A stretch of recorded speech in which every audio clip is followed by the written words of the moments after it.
you all for being here. I can only share part of the Camino and the Camino experience because it's very individual. So what I experienced, somebody else may not experience. I found it rewarding, challenging. There were maybe 2 seconds at a time that I would wonder what I was doing. In the beginning, there were some struggles because we did not realize some of the things we needed to do, like call to send our packs forward and make reservations and things like that. So, but the bottom line is every day on the Camino is a good day. It doesn't matter if your feet hurt and your shins hurt and you didn't get enough sleep or you can't adjust to the food that is on the Camino. It's still a good day. There's just so much camaraderie that goes on, and that people, other pilgrims, they're just willing to help with anything you need. They share their food and different things like that. So what the Camino is, why people go on Camino, it's a pilgrimage to the tomb of St. James in Santiago de Compostela. And we're talking about St. James the Apostle that was called by Jesus Christ. And he was beheaded in he was beheaded in 44 AD, and his apostles took his body from Jerusalem to Spain and buried him in a tomb there. And there's nothing said about him until the 9th century, like 814, when a hermit finds a cave and discovers the tombs. He calls the bishop, and the bishop confirms that it's St. James.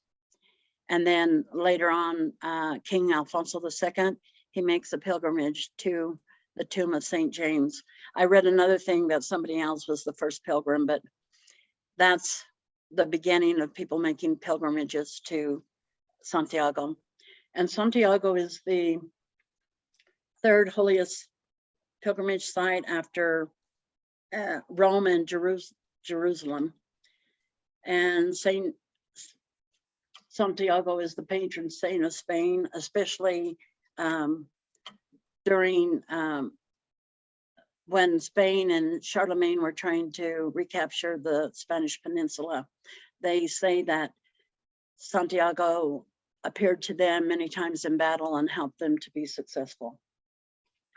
So this next slide, help me.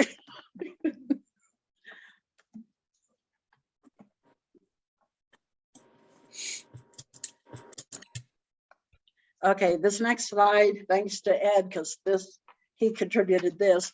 This one shows 9 routes to Santiago, but there's really 12 that are recognized. But in reality, you can start your Camino anywhere. There's people we met that started out in Germany and they were walking like 1,000 kilometers. But mainly they end up connecting to one of these other routes and then going into Santiago. A lot of people, their goal is to get there for whatever reason, whether it's spiritual or just personal fulfillment. A lot of people say they're looking for themselves. But to get to Compostela, you need to walk the last 100 kilometers or horseback the last 100 kilometers. And if you're on bike, you need to do 200 kilometers. I even read something that said if people came in on boat, and I'm sure it meant like if they had landed in Finisterre or somewhere, they had to walk 100 miles from there, kilometers. My next, okay, how do I move forward? Okay, so this is just everywhere you go, there's a homage to the pilgrim. And these are just different pilgrims. I thought that was St. James, but it says very clear that it's the pilgrim.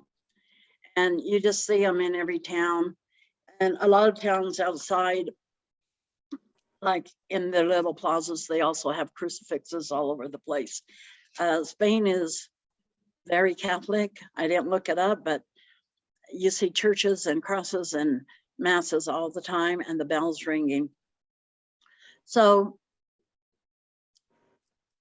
after, here I am leaving Salt Lake City. I take a plane to Atlanta and meet Jeanette in Atlanta, and we fly into Paris, and we're 8 hours behind Paris. And we spend the night, and then the next day we take a small plane to Biarritz, and from Biarritz we have to find a bus to take us to Bayonne, and from Bayonne we get a train down to Saint Jean Pied de Port. I apologize for my pronunciation. On the train, we start talking to this first gentleman on the left. His name's Jan. He's from Germany. And then the woman next to him, she hears us talking about the Camino and what we're doing, and she joins us. So the four of us have a conversation all the way to St. John. When we get off the train, these three other people join us. They're Siri and Sophia from the United States, and the young man to the right, his name's Flores, and he's from Sweden. We leave here, and it's like immediate friendships. We go get some lunch, and after lunch we go to, well, I have to go back to this other, how do I go back? Oh, there's a picture of Ned and I. Were so happy that we finally made it, because we planned to initially do this with Gloria, who would have been great, keep us entertained, but then COVID hit, so we had to postpone. And then Jeanette and I started talking about going again, and then they raised the security levels because of COVID, and so we were worried if we were going or not. And I know Jeanette had hesitations. Every time I thought about not going, I would actually get teary-eyed and ready to cry. So I was so happy to be here. Oh, after we have something to eat, we decided to go to the Pilgrim's office. Here at the Pilgrim's office, you have a credencia that you get, and you get it officially stamped saying what your starting point is. And they have people in there that will answer any of your questions, give you advice, tell you what routes are available, and they're just very helpful. Our friends started the next day. Jeanette wanted to stay 2 days in St. John to make sure we were rested and ready for the climb up the Pyrenees. Here we're leaving this is day one. We're leaving on August 29th, and we're going to go, our first stop is going to be in Orason, that's only 4.8 miles away. We leave like 7:16, and we don't get there till almost 12 o'clock. It took us 4.5 hours to get up the Pyrenees, but we were very fortunate. It was a beautiful day. This is just the beginning. There's mist above the city, and you can see how steep the climb is already. And out of the two routes that are available, there's the Napoleon, which is the harder one up the Pyrenees. You can take another one called Val Carlos, and you go around the Pyrenees to Rosenbayas. We decided we wanted the challenge. That's the whole reason we were doing the Camino, is to have the full experience. It was tough, but no regrets. And in the winter, it's against the law to take this route because it gets really dangerous. Here's some more views going up the Pyrenees. We stopped frequently to take rests. It starts getting hot and it's very difficult, but as people go, we have short conversations with different people, so it's enjoyable. Every time we turned a corner, I thought it's got to be around the next corner. It never was. At one point, there were birds flying above, and I swear they were vultures waiting for us. We finally get to Rosenbayas. I think it's comical that it took us an hour to go a mile. Once we get there, we get something to eat, and then we check in. When you check in, you have to have your mask on. You have to show them your vaccine, your passport, and your credencia because it has to be stamped. We were assigned to a room that had, we were assigned to a room that had 5 bunks for 10 people. Despite COVID, they had us packed in there. We were like 3 feet apart from each bunk bed. But as people came in, we immediately introduced ourselves, and again, just camaraderie all the time. That evening we have, well, we unpack, we shower. This was the only place that they actually gave us a token for a 5-minute shower, because you only take 2 changes of clothes. Generally, you have to wash each night. And this night we had a communal meal with everybody else, the other pilgrims that were there, where people introduced themselves, talked about who they were traveling with, and if they wanted to share why they were traveling. In the morning,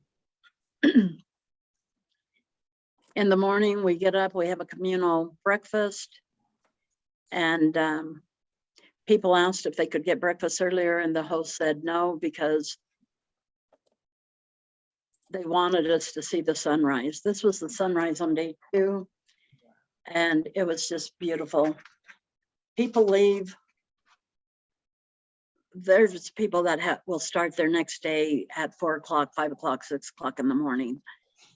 And, you know, you're in a room with other people, so you get up and you try to be very quiet as you leave. So this is day 2, and we are on our way to Rosambayas, which is 10.8 miles away. As we go, we're in the country. We see rams. They're running. This ram was running to the road, and I didn't know whether to, well, I did know. I stopped. I didn't know if it was going to come into the roadway and come after us. So I stopped. There's sheep, there's horses, and you just hear the constant clanging. The air is clean, and it's just beautiful. As we climb, so today is a steady climb, steady climb, steady climb. As we climb, there's this virgin over off the road, and I leave the path and go over there. While I'm there, I decided to change my socks. And I swear, an eagle just swoops by. It wasn't more than 10, 12 feet away from me, and I just found it incredible. I just watched it from the distance, and I kept hoping it'd come back so I could get a closer picture of it. I never was able to. It stayed away. I don't know if you can see that little black spot. That was the eagle. But it was just incredible. So I was trying to show here steep climbs. On this day, there's sometimes we're on a gravel path, and you know, those rocks, if you step the wrong way, you can twist your ankle.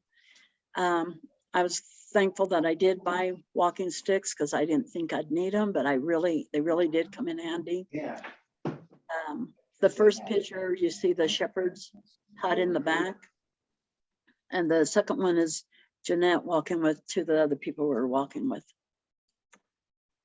This is a woman we met. It's her second Camino, and we walked several days with her and stayed in contact with her because she slowed down.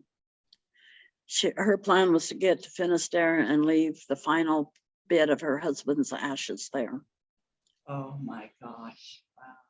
When we finally get to, this is the Fountain of Roland. If you know about Roland, he was one of Charlemagne's commanders. In some parts, I read that he was a nephew of Charlemagne. When Charlemagne was attempting to reconquest the peninsula from the Muslims, he sent Roland up here to hold off the Franks, and Roland was defeated in battle. But this is a fountain in tribute to Roland. You read about him in the Song of Roland. If your genealogy goes back to Montesvihil, the one that came over from Spain, then your genealogy likely goes back to Charlemagne. Right next to the fountain is this stone object. It has it's hard to see, but it has the shell there, and then it says Navarro. So that's the border dividing Spain from France. The next picture here is, we're starting to descend for a while, and there's the yellow arrow. So along the way, you're looking for the arrows. And when I got bored, I would just pretend I was Hansel and Gretel looking for the breadcrumbs, or Dorothy following the yellow brick road. If you go too far without seeing an arrow, they suggest that you turn around and reassess where you're at, because you're likely lost. And sometimes it's not an arrow, sometimes it's a shell, but oftentimes it's just the yellow arrow until you get closer to the cities. Again, a view of us on our way to Rosenvalles. There's Jeanette, but the clouds we're so high, the clouds are just roaming through. We finally hit the top of Rosenvalles. I don't know if you can really see down there in the middle, that's the monastery down there. But we probably still have about 2 or 3 miles to walk around, because we were advised not to go through the forest because you would get lost.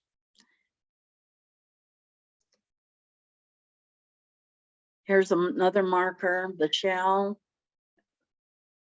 The rays going towards, representing Compostela, that all routes go to Compostela. The arrow tells us which way to go. It's Jeanette and Teresa in the background taking a break. We get to Rosenvalles. We get assigned to our room. At this place, they did have laundry service, so we took our laundry to get done. We went to dinner because we had an assigned time for our dinner, and we don't get back in time to pick up our laundry. So this night, we're higher up. We didn't have a sleeping bag. We only had liners, and we froze. So the next day, that's Rosenvalles too. We're leaving, and Jeanette and Teresa had she had a nicer room than Jeanette and I. We ended up in a dorm, and they leave the windows open too. We leave Rosenvalles, and Jeanette and Teresa just aren't in the mood. We're walking with Sylvia and Yanka, and they walk faster, and so they leave us, and we're to meet them in the next town. Well, we get to the next town, and Jeanette and Teresa want to stop. We stop and get something to eat, and then Teresa decides she's staying there, and Jeanette wants to stay, and we've only gone 4 miles. I just tell Jeanette, the plan was to get to Zubiri, which is 13 miles away. We needed to go at least to the next town. So we do go to the next town, and it's called Viscoret.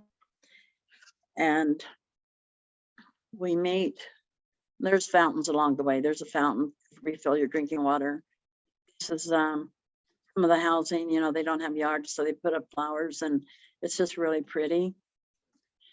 Okay, so here we are in Viscoret, and these are 3 young Hungarian pilgrims we meet. The reason I took their picture was, as we talked, the one on the left was telling me how he follows basketball, and the Jazz was like his second best team.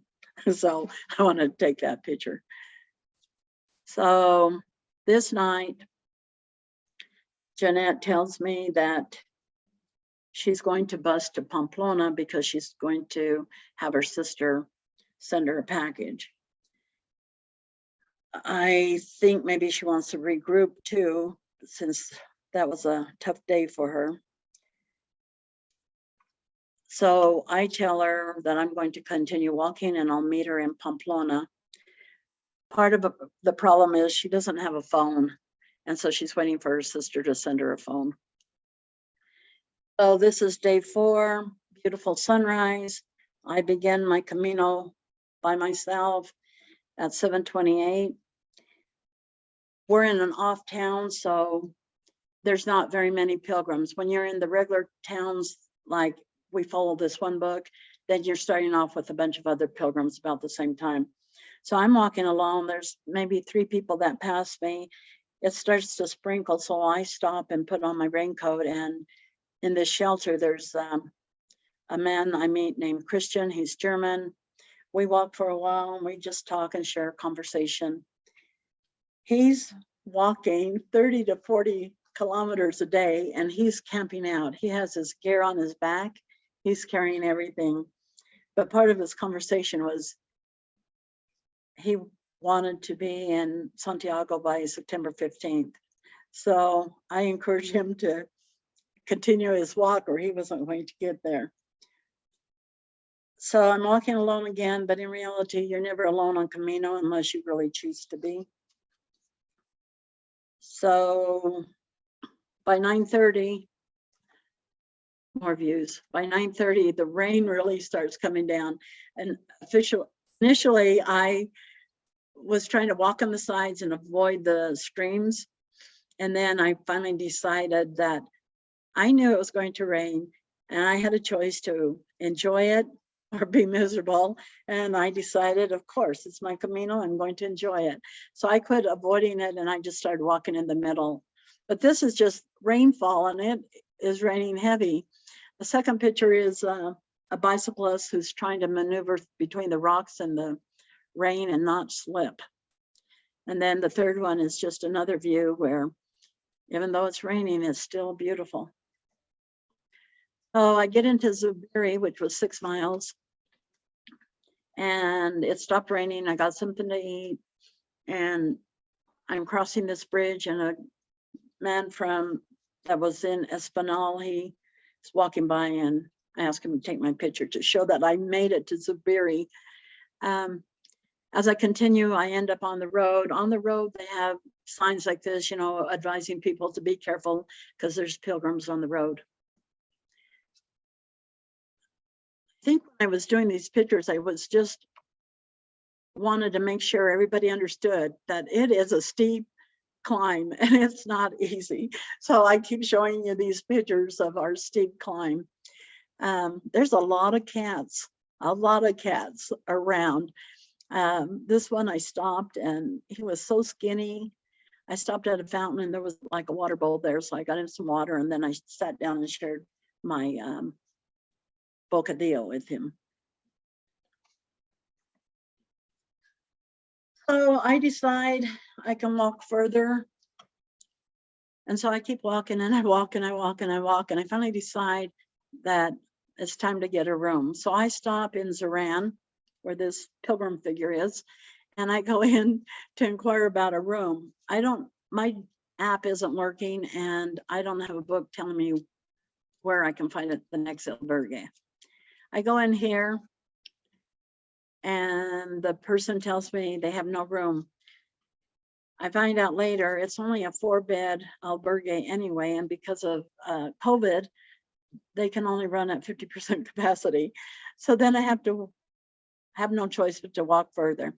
I walk and I walk and I walk and I finally see a sign for a monastery. So I leave the trail and go up to the monastery. I keep calling, I don't get an answer. When I finally do get an answer, they tell me they're closed because of COVID.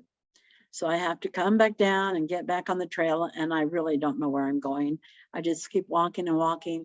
I see this park. I wonder if I'm going to have to sleep in the park. And there are stories that a lot of people do sleep in the park. There are girls that don't find accommodations and they just find somewhere to sleep. I was really surprised though in my travel that there were a lot of women that started the Camino alone and were walking alone, and everybody feels safe on the Camino. Around 7:30, I finally make it to Trinidad de Are, and I realize I'm 3 miles from Pamplona, but I am exhausted. I'm not going to even attempt to walk to Pamplona and find accommodations there. So I stop here. It's an old monastery. They let me into the courtyard, but they don't let me any further till I take off my shoes. And this is the only place that I actually had to take a temperature. Same routine, passport, COVID, vaccine, and they give you disposable bed covering and pillow covering in every albergue because of COVID. So I spend the night there. The next morning I get up. This picture is just showing part of the path. This one is where bikers can go on the sidewalk. So there's the silver thing for the bikers and then the other one for walkers. I'm expecting to get back on the trail, and I'm not familiar with the area. I don't have a book to read. So I keep walking and realize that the town I'm in just merges right into Pamplona. So along my walk, I took this picture because it reminded me of towns. A lot of the houses I see in towns. Made me homesick for 1 second, and then I continue on. So I have to cross this bridge, and as I'm crossing it, a gentleman waves to me and says, "Peregrina, Peregrina," and he tells me I'm going the wrong direction. I just said, well, my GPS says I'm going the right direction. And he thinks about it for a moment, and then he says, yeah, you could go that way. But the people in the towns and everything, they're used to the pilgrims. And I guess if they see you going the wrong way, they will stop you and point you in the right direction. I know this happened to me when I left Logroño, and people are just real accommodating. So I finally make it to Pamplona. It's still too early. Jeanette says our room, she had given me information on our room. She had used one of our friends, the people we had met, their phone and called me. She says we can't check in till 1:30. So I'm just wandering around Pamplona, the square, the plaza. This plaza is huge. And those are all living quarters for people. I did not realize how big Pamplona is. I found out later that it's a university town, and this day doesn't look busy, but by 4 o'clock you see young people coming in, and we found out later that it was first day of university. Jeanette and I did a tour, and I'm going to guess that's probably university in the background, but Jeanette and I did a walking tour, and this picture on the left shows, this is back like built in the 1500s, the entrance to the city. And then on the right is how they defended the city when they were being attacked. And this is on the, I don't even know what direction, but it's outside the wall of the city.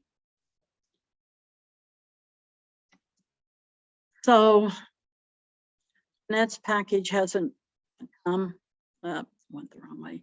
Jeanette's package hasn't come. So the next morning I get up and I tell her I'm going to continue walking. And she waits for her package. In the lobby, I leave my backpack to be transported.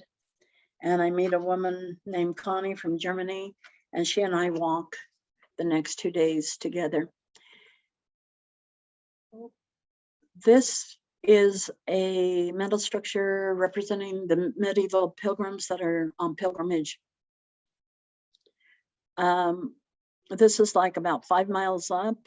Along the way, we meet other people and you just exchange conversations back and forth. There's blueberries, blackberries all along the path, and people stop and eat them. You can see Pamplona still from the distance, and it is a big city. So here we stop and take a break, Connie and I, and we meet Jill and Penny, and they're from Olympia. And I don't see them after this until the end of our trip, and we meet them in Santiago. But Connie ended up having walking with them for a while. So I ended up at my albergue, Puente de la Reina. And being new to this, I thought the hospitario would call in for my bag to be picked up, and I soon found out that is not what all of them do. Some of them say, don't worry about it, they'll call. This one, I didn't know. So my bag's not there when I get there, and I'm hot, I'm tired, and I'm ready to cry because I feel like I can't shower. But they asked me if I'm willing to pay a taxi 30 euros to go get my bag and bring it, and I say, okay. So the next morning I leave and I'm going to walk to Estelle, and I took this picture because I thought it was interesting that wherever we ate, you never saw hot sauce or chili or anything familiar, and yet here they have ristras. So I don't know what they do with it.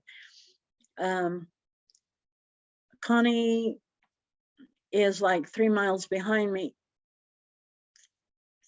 3 kilometers behind me, because she stopped at a different albergue. And so I get to this little town and I'm waiting for her. And as I'm waiting, this little boy has gone out to get bread for the family. And I just thought he was so cute, and that the bread is bigger than him. But in Spain, you get bread with everything, and then they give you more bread and more bread. So I finally catches up with me, and we walk, and it's a long day and it's hot and the sun beats on you and you're miserable, and you stop and you rest and you keep walking, and it's still a good day on Camino, no matter how hot it is or what's going on. We see this stream and we leave the trail and we go down and put our feet in, and I know it was so hot. I swear our feet were in that water for 20 minutes before we realized that it was cold. And then we continue on our walk some more. We get to Estelle, my backpack's there. The hospitario made my reservation. He swore to me that everything was fine after the debacle with my backpack. I get there and they tell me I do not have a reservation there. Being new to this process, I'm in panic mode. I enter the albergue, even though I guess you're supposed to have a code to get in. When somebody walked in, I walked in behind them, and I call the number, and finally the guy calls me back. I had a difficult time because nobody understood my Spanish, no matter how hard I tried. But the hospitario, he found me accommodations at a hostel, and instead of just giving me the directions and telling me I was on my own, he came and picked me up, got my backpack and took me in, checked me in, and instead of putting me with a bunch of other people, he says, I'm going to give you a room to yourself. This room was set up for like 10 other people, but he let me have the room to myself. So the more I walked, I found that you use your hospitarios, and when they can help you, they will help you. So the next day I leave Estelle, and because I'm on the other end of the city, I really don't see what Estelle is. I'm on day 8, but one of the points on the Camino that people like to stop is here in, I'm going to kill the name, Iriche, but it's a winery. And the tradition is you take your pilgrim shell and you pour yourself some wine and drink out of the shell. The sign says, you know, they only put in like 100 liters a day. And so, you know, be mindful.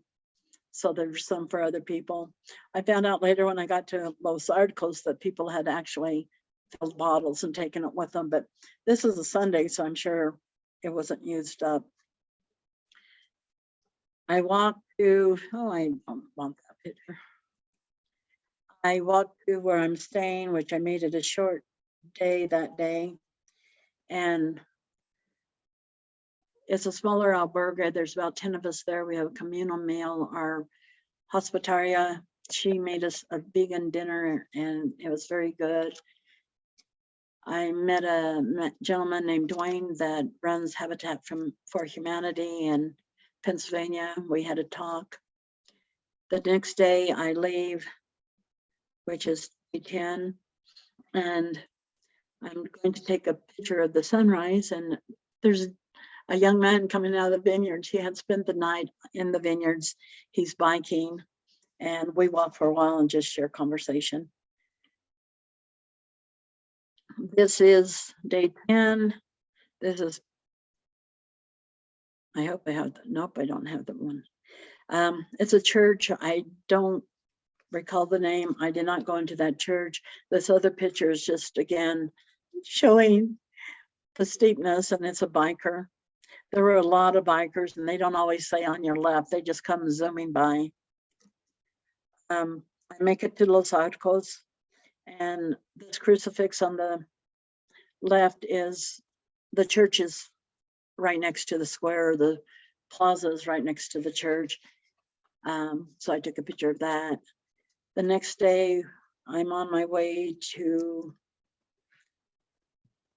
I don't know where, but the picture on the right, I take a picture of this because it's so familiar, like a lot of the crucifixes you see in Taos. And in this little church, that was the only thing that was there, the altar and the crucifix. I make it Viana, and this is where I see my first large altar screen. And the church is really big, and on the sides it has different portals and has different saints and candles and kneelers where you can pray in addition to the church. I went to the Pilgrim's Mass here. Everywhere you go, there's a Pilgrim's Mass in the evening. After the Mass, the priest called us forward, and he blesses us and talked to us and gave us encouraging words to, if we ever got discouraged, to just remember that Christ was with us and he would give us strength to finish our journey. As I leave Viana, I see this sign, and I found it interesting. They were celebrating recently, I guess, 800 years of being a city from 1219 to 2019. Now I'm in Logroño, and the night before I had already went to 2 churches and the Pilgrim's Mass and the plaza, and it's just a really interesting atmosphere. In the morning when I'm leaving, I look down one of the streets and I see another church. So this church I go into, and again, the altar screens are huge. This one is the Church of Santiago Real.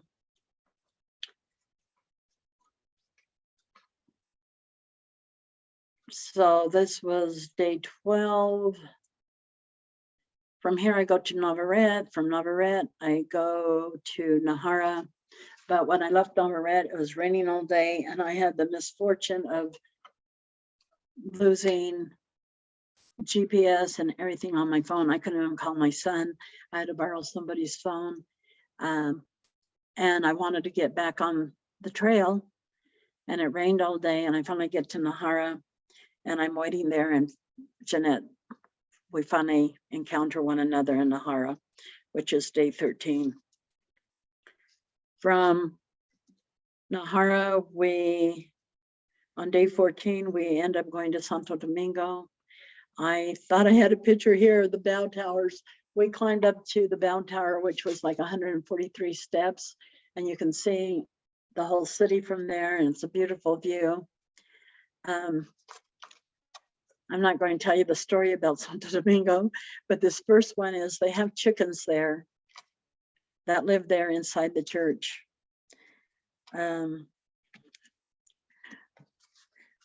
We continue the next day. Wait, I think 55, 56. Move on to day, oh, we stopped in Burgos and spent 2 days in Burgos. I don't know why I don't have any pictures of Burgos to show you. That I bypassed them and didn't include them in here. But on day 18, we're on our first day on Meseta after leaving Burgos. And there's this mural along the road, and I thought it was interesting. Einstein, Gandhi, and Martin Luther King. Meseta, I think Meseta is like 8 days. We only did 1 day on Meseta, and decided to bus to Leon. But on Meseta, there's this little church, and I go into it, and the nun approaches me, and she starts talking to me about our mother, that she will, I don't know how I understood her Spanish, but I understood her to say, our mother will protect me. If I get discouraged, just pray to our mother. She'll protect us and keep us safe. This nun moved me spiritually. I was at the brink of tears. When I left there, I saw a guy we had been walking with, Keith, in the ahead of me. So I walked really fast to catch up with him, because he had been in the church too before me. And I asked him what he had experienced, and he said the same thing. He was moved. He felt the spirit in that church. And it was a very good feeling. Jeanette didn't go in with us, so she didn't have the experience. So Keith kept teasing her that we were protected and she wasn't, just teasing. From here, we end up in Hornillos de Camino, another pilgrim mass. This priest was very engaging. Part of this group was from France, and the women had sang in part of the mass, just beautiful voices. After the mass, the father blesses us, and then he engages us, and he tried to get different people to sing. I was with 2 other Americans, and he asked us if we sang, and we said no. And he asked me where I was from, and I said Utah, and he says, "No cantas in Utah?" And I go, "Not me," but he just made us laugh, and it was just very nice. I get back to my albergue. We're having a communal meal. The woman serves us paella, but it did not taste like paella. It tasted like rice with meat in it. But, you know, our hospitalians there were very nice. The view was just beautiful. So we move on to, I don't even know what day now. We move on to day 23. And the town we want to stop in was Rabanal de Camino. And we did not find lodging, so we had to go past that. But in this town, there's a monastery there, and they have, when I went into church, the monks were doing Vespers, and it was just beautiful. Later on, I found out that they also did Gregorian chant in the evening that the public was invited to. And later on, the woman that actually attended that, she had videoed it and showed it to us, and it was just beautiful. So we're walking this day, and we think we have 12 miles to walk, and we end up really doing 15, and it's just a steady climb. But along the path, this girl on the right, Sandra, she goes past me and she goes, "Buen camino." I yell back, "Buen camino." And she goes, "Viva Mexico." I go, "Viva Mexico." I keep walking, hoping that they'll stop at the next town and we can have a encounter. But they have they're on bikes. They have a support vehicle. So down the road a bit, they have stopped, and their support person has, you know, their snacks and their drinks and everything out for them, chairs for them to sit down on, and they invite us over. So I go over there. This is Sandra and Angelina. She tells me her name is Angelina Jolie. Everybody you meet, they just like to joke around and converse, and you just do a lot of laughing, a lot of belonging. We exchanged phone numbers, but haven't made contact. Sandra has actually been here to Utah for skiing. So they're from Mexico City. So next day we leave Fonsa Baldon, and I think we only walk about a mile to, this is Cruz de Ferro. And the thing with Cruz de Ferro is that you bring a rock from home that represents your burdens or anything that's bothering you, and you leave it at the Cruz de Ferro. And some people feel that they actually leave their burdens there. I didn't feel I had a burden, but I left a prayer card for my son's brother that passed away. And I had a palm cross that I took there that I left for Bernadette Martinez. And then my son gave me stickers of his to post along the way, and I posted it there. The wind blows. I don't think those things stay there very long, because Connie sent me a picture of her in front of this pole and this thing like 2 days later, and my stuff would have been there, but it must have blown off because it wasn't there. So from here, this is a high point also. From here, we start to descend, and it is pretty steep. We go to a couple towns, and I'm going to skip to day 30. And September 27th, we're in Somos. This is a monastery, a very big monastery. We take a tour of it. And I asked the priest how many people live there, and he tells me just 11 people live in that huge monastery. The next day, we finally meet up. I don't have a picture of this either. The next day, day 30, day 31, we finally reach Saria. And Saria is where a lot of people will start their caminos. So Saria was very busy. The next day when we left Saria, the roads were packed with pilgrims. With cows, with dogs, workers cleaning the path. You may not realize it, but Spain takes care of the paths. They have workers out there clearing them. So, you know, it's not like in the old days where people had to trudge through mud and everything else to get where they needed to get. Day 33, we get to Puerto Marin. And this is interesting because I don't know what year, but they built a dam and it flooded this town. And then years later, they decided that they were monuments. So what I read is the thing on the picture on the right is an arch of the Roman bridge that they moved from where it was to the entrance of the city. The picture on the left is how you get to the city, but down below is the actual Roman bridge, like from the 2nd century. And they also moved, they had 2 churches on each bank. They actually moved those churches into the city.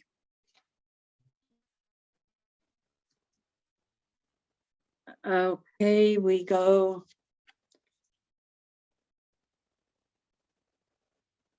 day 34. So the next day we continue our walk. We're going to have a short day. We think we're walking 8 miles. So after we do 4 miles, we decide we're going to take a detour, and we take a cab to this Iglesia de Vilar de Doñas. It was to the side, there's an old convent there. But this church is like 800 years old, and this priest is still doing mass. This is on a Friday at 12, and there's 6 people attending mass, and it's a community of like 100 people. But they're restoring it. Inside there's like a tomb and a Knights Templar. It was an interesting church. We also went to the Castle de Pambre, which I don't have a picture of that. The church on the right is in Malad. I think it's called the Church of Celo, but it's for Saint Francis. So moving forward to day 37, we finally, once we left Saria, we decided to cut our days down to 10 and 12 miles a day. We were getting tired. It was a long trip. We get to Santiago, but we're on the outskirts of Santiago. And I hadn't showed you, I thought I wanted to show you a dorm room. I hadn't taken pictures of dorm rooms. So I take this dorm room. This one's pretty spacious. Because of COVID, they're not using top bunks, just bottom bunks. People keep coming in. That night was a lot of fun, like our first night. This was a lot of fun because there's a big kitchen the side of the dorm, and people are coming in and making dinner there and eating and drinking their wine and just talking about getting their QR codes. So we're all up, just excited about the next day. We walk about 6 miles and we get to the plaza. And I don't know what that building is, but it's across from the cathedral. Here's the cathedral, which I wish I had a better picture because it is big. This is another plaza behind the cathedral. It's the Quintana Plaza. Our accommodations is just up the hill, not very far from the center. We go to mass this night for a pilgrim's mass. Ned and I make it to the pilgrim's office and get our credencia. I mean, our Compostela. And then I get a Compostela saying that I walked from St. John to Santiago. We meet up with some of our friends that we had been walking with. This is John. He's the son of Tim. No, this is Tim, the son of John in the middle. John's from Spokane, and then it's Marquesa in the middle. She tells us real flippant that we think she's so young, and she says, well, actually I'm a doctor, and she is a doctor. She's a heart surgeon, just like Connie is, which I thought was a coincidence. We have dinner. These are pictures, my last photo, pictures of the inside of the cathedral. And the next day we go to mass again, and they read off. There's like about 200 to 300 pilgrims entering Santiago each day at this time. So that's the end of my stuff. Any questions? I see a chat there. It's probably me. Well, I'm going to let Ed open it for me. Can I just From interject? there, we went to Finisterre, but that was the end of the Camino part. Please mute your phones. It is now 11. Oh, good. Do you My want to Fitbit broke unshare? on me, and then we bust, from that one place to Burgos. So we skipped about 90 miles. But when I look at my Fitbit, I figure it was still close. I think it was probably more than like 450 miles that we actually walked. That I walked, because Jeanette held back, and I think she bussed to Nahara. So You want to unshare your screen, Margie? do what? Unshare your screen. Okay, I need Ed to help me. So, Okay. what really helped me was I didn't get to post every day, but I did post a daily thing. Sometimes I had to do 4 days at a time. And people would remark, and they don't know how much that really helped me, because sometimes you just get so tired. But my son, he was my biggest support. He was always saying, yay, Mom, you go, you're my hero. And he'd make me laugh. You just get so busy walking and trying to find your accommodations and eat and relax and converse with other people that at times you just forget that to get homesick and things like that. But the reason that Gloria and I first started talking about doing the 2 months was because we thought we would go, we would tour after the Camino, and we would never go back again. Well, my last night there, Alvida, she's already asking me if I want to meet her and do the Norte next year. And I don't remember if I said yes or not. A couple of weeks ago, Joni Paz from here, she went on Camino 4 days before me, and she did start off alone and then met a tour group in Saria. But she's asking me if I want to go in May. She said the Meseta was horrible, but she did it. She did the whole Camino. She carried her pack. She carried other people's stuff, and she just got stronger and stronger. But she wants to go back in May. because she wants to see what everything looks like in the springtime. I know at this point I will go back. The Camino calls you, but I don't think I'll be this year, next year. So that's my sharing. Thank you. There's a couple questions in the chat. I don't know if you're able to see them, but and I don't know if you answered how many miles total, and then Yeah, it probably was closer to, oh, you know, people say I trained for the Camino, but I really didn't. I walked the corridor a couple times, but the corridor was nothing compared to 12 miles ascending, you know, of climbing and rocky, because the corridor in like past 5600 West, that's paved and everything. You go up and down hills, but they're short hills. They're nothing like the Camino. So people say I trained, but I really didn't train.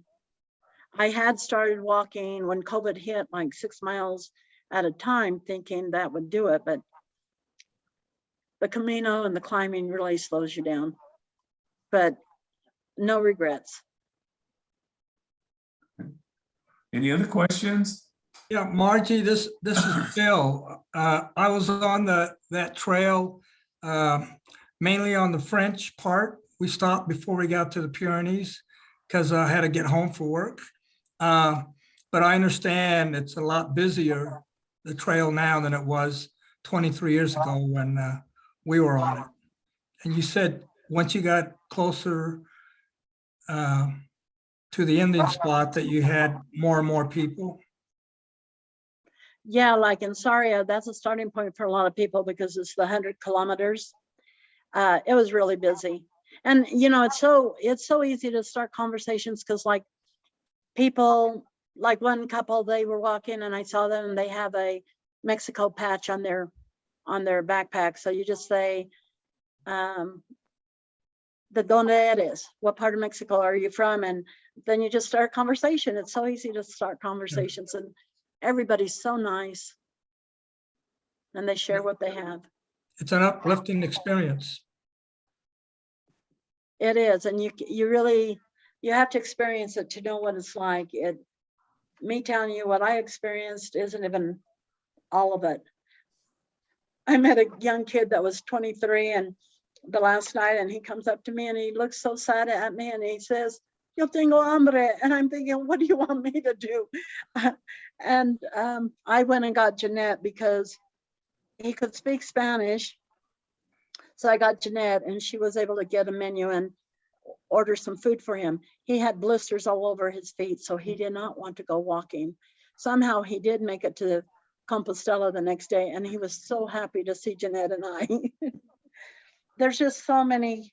I'm staying in contact with Connie and with Teresa, and I've already hosted Samantha. She has found herself. She's decided she's going to be a doula, and she came here a couple of weeks ago and to do some training, and I hosted her. I plan to go see Tim and meet his girlfriend and just friendships. So that's all I have. Unless you have a question. I read your thing, Maria. Thank you. I just wanted to add something really funny, really. And the ristras that you found that were hanging on that wall, Yeah. those are sweet peppers. They don't do chilies. They're sweet peppers. Okay. And my Spanish friend, when I was in Spain with them, she went and bought like 200 of them at the market. And then we all opened them up, took all the seeds out, and they were vacuum packed and shipped here. And they make chorizo with those peppers. And I'm sure they do other things too, but they're not hot. They're not chilies. They do not do that. Finally, in Saria, there was a dish called padron, which are roasted peppers, but they're not hot, not the Right. ones I ordered. And they weren't very flavorful. Nothing like a hatch chili. No, they're not. That's not their purpose. They call them peppers. They don't call them chili. They're pepinos. They're not chilies. And I had a hard time with that because I couldn't find any Mexican food. Finally, after we came back from Finisterre, we did find a Mexican restaurant, but oh, I'm such a picky eater. I would order something and it was nothing close to what I thought I was getting. No, So no, that was I hard. just ate whatever, the Spanish food and, anyway, Margie, that was wonderful. Thank you. Thank you, thank you, thank you. Okay, Ed, I turn it over to you. All right. And thank you, Thank you so Hill, for much. all your help.